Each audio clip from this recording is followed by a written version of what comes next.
Welcome back to another video. Friends, today I discuss an article. The name of article is Paddle Bhi Chale. This is very interesting article for us. Let's I start the article. विज्ञान और तकनीक के आधुनिक युग ने इंसान के जीवन को सुख सुविधा संपन्न बना लिया है। माउस के क्लिक पर मोबाइल पर उंगली दबाते ही कितने सारे काम बैठे बिठाए हो जाते हैं। ऐसे में स्वाभाविक रूप से व्यक्ति अधिक आराम तलब हो गया है। फिर कोविड के बाद जीवन ऑनलाइन प्रारूप का इतना अभ्यस्त हो गया है कि व्यक्ति की शारीरिक हलचलें सीमित हो गई है। शारीरिक श्रम के अभाव में तमाम तरह के स्वास्थ्य संबंधी असंतुलन पैदा हो रहे हैं। पहले ही बिगड़ी जीवन शैली स्वास्थ्य संबंधी कई रोगों का कारण बनी हुई थी। उसके साथ चार दीवारी तक सीमित जीवन ने स्थिति को और बदतर कर दिया है। हृदय रोग से लेकर मधुमेह, मोटापा, तनाव, अनिद्रा, रक्तचाप जैसी व्याधियां आम होती जा रही है। इनके साथ बढ़ा चढ़ाकर तनाव, अवसाद जीवन ऊर्जा को निचोड़ते हुए मानसिक संतुलन बिगाड़ रहे हैं। ऐसे में रचनात्मक एवं कार्य की उत्पादकता कम हो रही है और जीवन की गुणवत्ता एवं संतुष्टि का स्तर बुरी तरह से प्रभावित हो रहा है। इनके उपचार के लिए शारीरिक एवं मानसिक स्तर पर कई तरह की चिकित्सा पद्धतियां प्रयोग में लाई जा रही है, जिनमें सर्वसुलभ एवं प्रभावी है पैदल चलने का अभ्यास।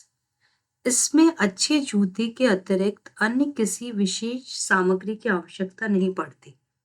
प्रतिदिन यदि कुछ मिनट से लेकर कुछ घंटों तक इसको दिनचर्या में शामिल कर लिया जाए तो इसके अनगिनत लाभों से जीवन को कृतार्थ किया जा सकता है। उपरोक्त वर्णन अधिकांश समस्याओं के समाधान पैदल चलने के साथ पाए जाते हैं।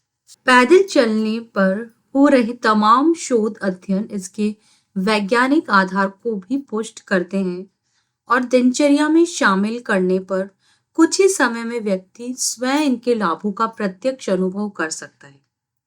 नित्य कितना पैदल चलें, यह व्यक्ति की स्थिति पर निर्भर करता है।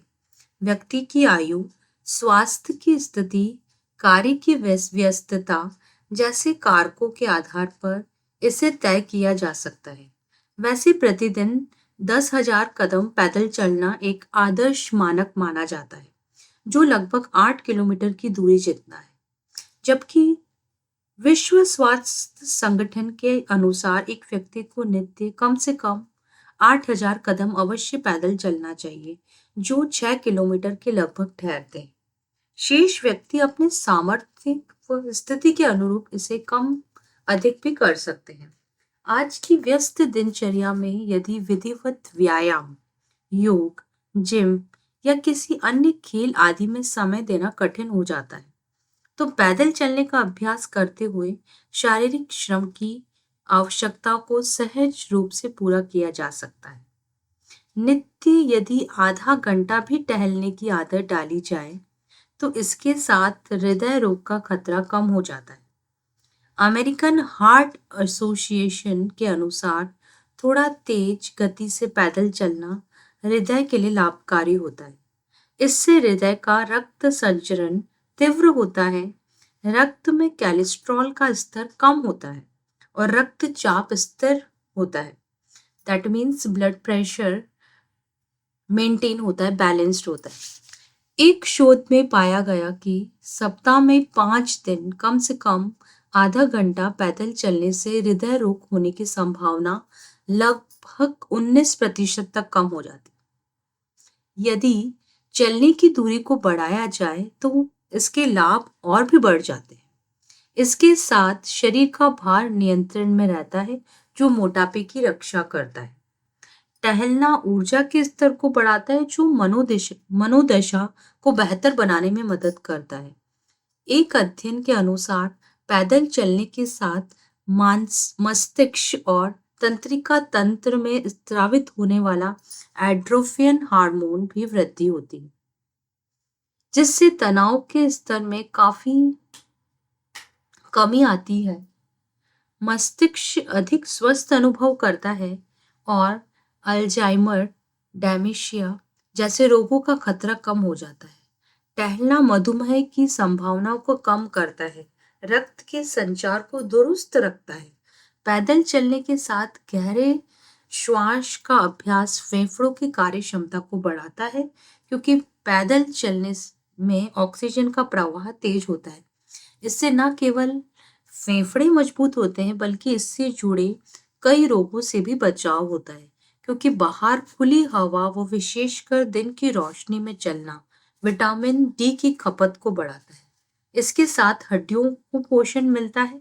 साथ ही चलने के साथ हड्डियां व मांसपेशियों का व्यायाम होता है और ये मजबूत बनती है। विशेषज्ञों का कहना है कि रात को भोजन के उपरांत कम से कम 20 मिनट अवश्य टहलना चाहिए। इससे हमारे पाचन तंत्र को शक्ति मिलती है और आहार के जल्दी पचने में सहायता मिलती है। टहलना नींद की गुणवत्ता में वृद्धि करता है। टहलने के साथ रक्तचाप में सुधार आता है, रोग प्रतिरोधक क्षमता बढ़ती है, रोगों से जूझने का शारीरिक तंत्र भी मजबूत होता है। यहाँ तक कि यह कैंसर जैसे घातक रोग के खतरे को कम करता है। एक अध्ययन में 1000 व्यक्तियों को पर फ्लू के मौसम में शोध किया गया। इन्हें आधे से पौना घंटे मध्यम गति से पैदल चलने का अभ्यास कराया गया।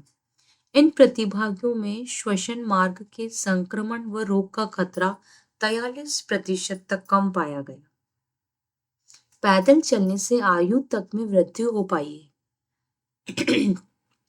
शोध से पता चला है कि औसत गति से रोज चलने पर मृत्यु का खतरा 20% कम हो जाता है, जबकि तेज गति से रोज चलने पर मृत्यु का खतरा 24% तक कम हो जाता है।